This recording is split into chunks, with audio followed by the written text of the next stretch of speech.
Speaker is Mr. Camden Long.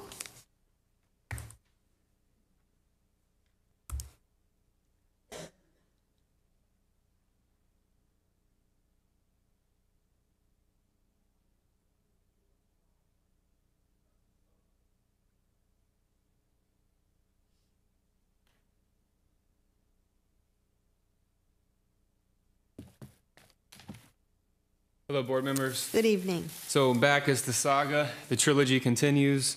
So tonight I come from the heart, my mind is all over, and I don't know where to start. People in power acting corrupt and violent, so I rock this shirt tonight and I say, we got to stand up because we can never be silent. When we see an injustice, we have to speak up. I've seen so many things in the schools, elementary schools, from administrators and principals of putting their hands on children in inappropriate ways that it just blew my mind. And when I approached an administrator, I didn't get the response that was professional, and I was asked to leave from that school. And I also met with the director of Food and Nutrition Services, but she won't even acknowledge the fact that our students don't have an adequate supply of fresh fruits and vegetables, nuts and seeds. And, you know, it's just, I look at this brochure and everything is promoting health and wellness and nutrition and improving physical activity and decreasing obesity and decreasing diabetes. But, you know, I really just see these are just words because none of this stuff is being implemented at all. I really mean that with all my heart. And from the statistics from the last, from two presentations ago that showed that most of the students are happy with school cafeterias. But I mean, honestly, when everything is filled with sugar, I mean, new clinical studies show that sugar is 10 times more addicting than cocaine. And everything in our food, all the condiments, all the stuff, the breakfast syrup, it's all artificial sweeteners, it's all sugars, it's all corn syrup that promotes diabetes, it promotes heavy fatty deposits into the liver and increases insulin dependency. And this food I've had for almost 2 weeks now, and it hasn't even changed anything. I mean, if you leave a banana out, it rots. If you leave a broccoli out, it rots. If you leave fresh fruit and vegetables, it will go bad. But this food has not changed one bit. So what is this food doing to the bodies of our children? And right now, you know, the food endorsed in all the school cafeterias they're clinically proven to cause deadly diseases like heart disease, diabetes, arthritis, osteoporosis, Alzheimer's, and asthma. 31 million Americans are lactose intolerant, which causes bloating, cramps, headaches, vomiting, and rashes. And according to the American Gastroenterological Association, cow's milk is the #1 cause of food allergies. So why can't we get some almond milk in the schools or some healthier alternatives?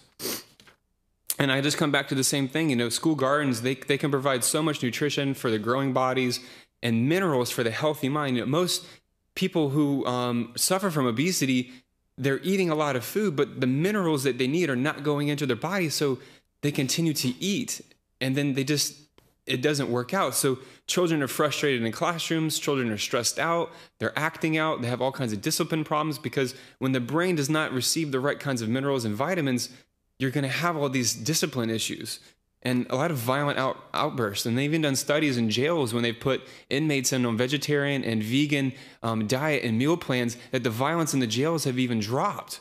So I'm just curious, you know, if any school board members have any plans on implementing any school gardens or if there's any grants that we're willing to offer. Because, you know, we are the people, and I know there's not too many people in here tonight, but there are cameras rolling. This is live and direct, so it's going to be live, and this will be on YouTube later. You know, we are the people. And everybody out there in the city of Hampton, don't be afraid to stand up. We have to come together as a community in order to protect this community. We have to take care of the future of this city. And also, you know, I just want to say thank you to everybody out there supporting this message. I'm doing this for the children, doing this for the community. Right now, I just want to show proof. You know, I got this right here. This is from my nonprofit. I got a tax ID from the IRS because I got to take matters into my own hands.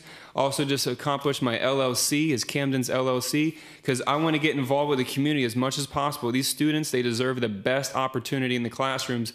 You know, it's like I almost want to start creating homeschool groups because the schools aren't offering nutrition. They're not offering the adequate education. They're not offering, the teachers are not giving them what they need. So I think it's going to come down to small neighborhood communities creating their own schools to take matters into their own hands. And it's nothing against anyone in this room.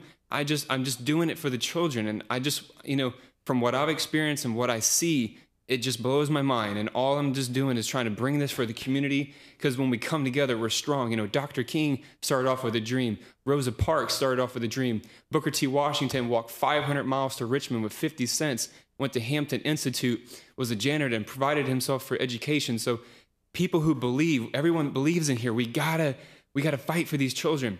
And, you know, the food director of nutrition services said, we always have to abide by the USDA guidelines. And that's good, and I see that. But we can't just cow down to the USDA. We have to put pressure on them, and we have to allow more healthy, nutritious food. So thank you. Thank you very much, Mr. Long.